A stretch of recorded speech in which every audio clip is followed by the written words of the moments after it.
I would like to welcome you this afternoon to our webinar on the importance of teacher collaboration.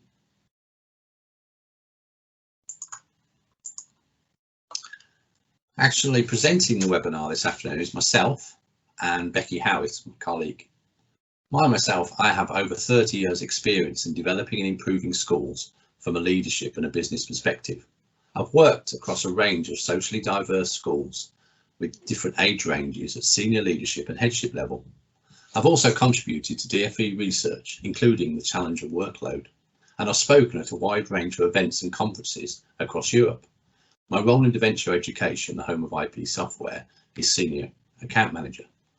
And my colleague, Becky. Hi, I'm Becky Howitt and I've had about 23 years experience in education. I started my journey in an infant school where I worked as an infant teacher and a member of the SLT team before moving on to a primary school.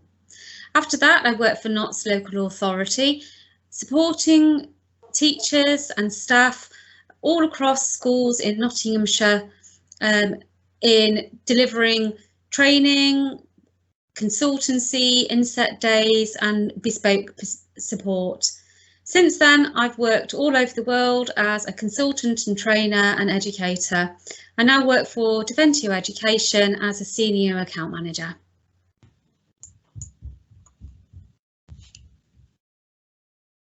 Over to you, Andy. Thank you, Becky. Our webinar is going to be split into two sections. First one is about the importance of collaboration from a theory point of view, and second is how we can use the IP functionality to help you develop collaboration within your school and college. In these challenging times, more than any other, it's a time for solidarity, a time to bring everyone together to share their wealth of knowledge, skills and experience. This webinar explores the importance of collaboration and its impact on your colleagues. We use IP as an example of our collaboration tool, and that can be used to achieve greater success in schools and colleges.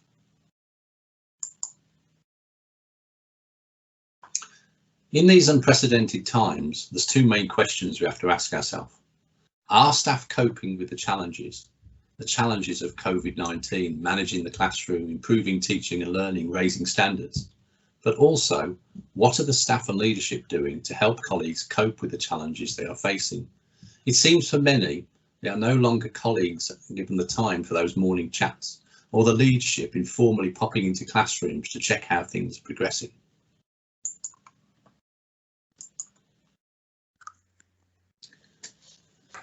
The pressure and challenge in school is tending to make some of our colleagues feel very worried and anxious. Worried and anxious colleagues have a tendency to default to a safe place where they feel secure.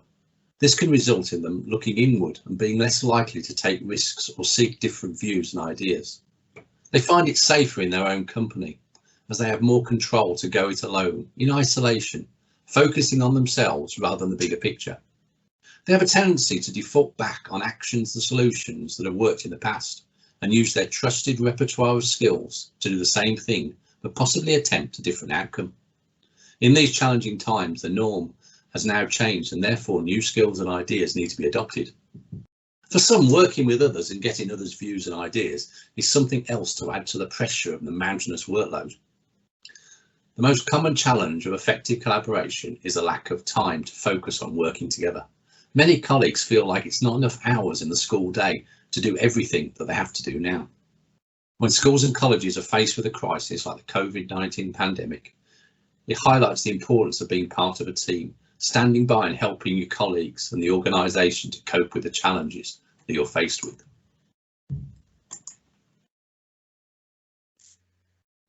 A culture of collaboration. Developing a culture of collaboration, in particular collaborative professional development, does impact positively on colleagues' well-being.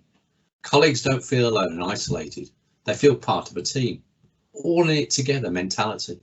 They become more enthusiastic as their confidence and belief increases, leading them to become more responsive to guidance, advice and feedback, and showing a greater commitment to change their practice and try new ideas. Successful collaboration is based around a culture of trust and building positive relationships. Colleagues feel empowered as they feel ideas, suggestions and content is relevant to them. It's just not about ticking a box, a task and then moving on.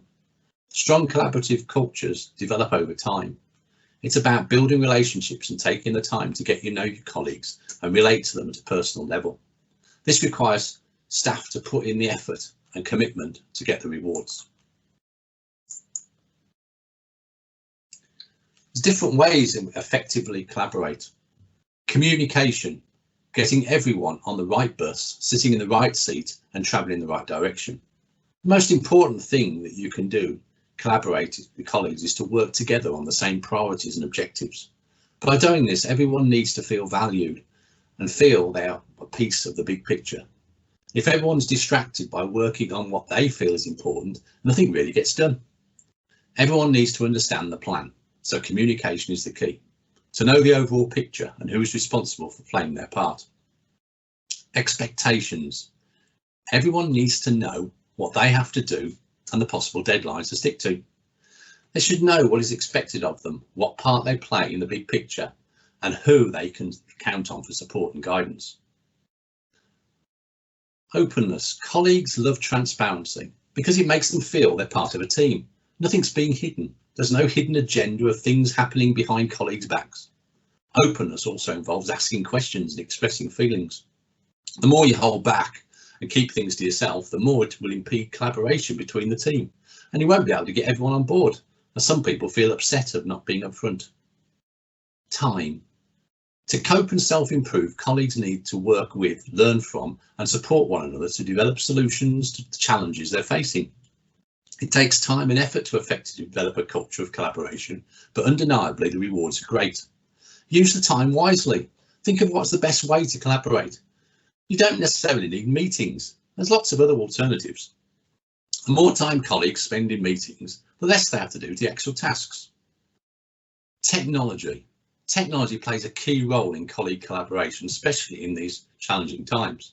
The use of social media, for example, using WhatsApp, online storage using Google Drive, OneDrive, and video technology through Teams and Zoom are all easily used to allow you to share thoughts, ideas and information. I would now like the opportunity to hand over to Becky, who will show you the IP functionality and how that can be used to improve collaboration in your school and college. Thanks, Andy.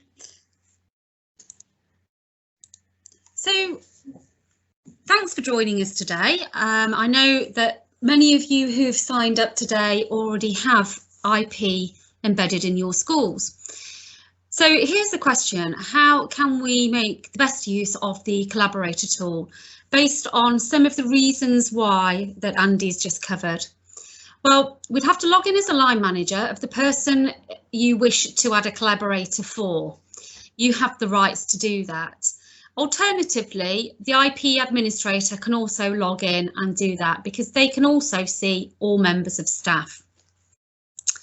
So I'm logged in as a line manager here. I'm logged in as Marie Hughes, and I go to the home button and click on the My Staff tab to be able to see all of the stuff that I manage.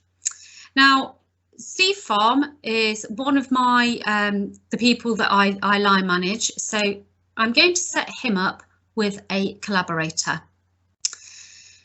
So clicking on collaborators, I can see that Steve already has, Tim has a collaborator and Daniel as a collaborator. So to add a new one, I go to What Next, Add Collaborator, and a new window opens. So if I'm in a large school, I can select my collaborator from their subject area or their user group, but I know who I want to select as a collaborator. So I'm going to go directly to collaborator and select Jessica, and now decide on the rights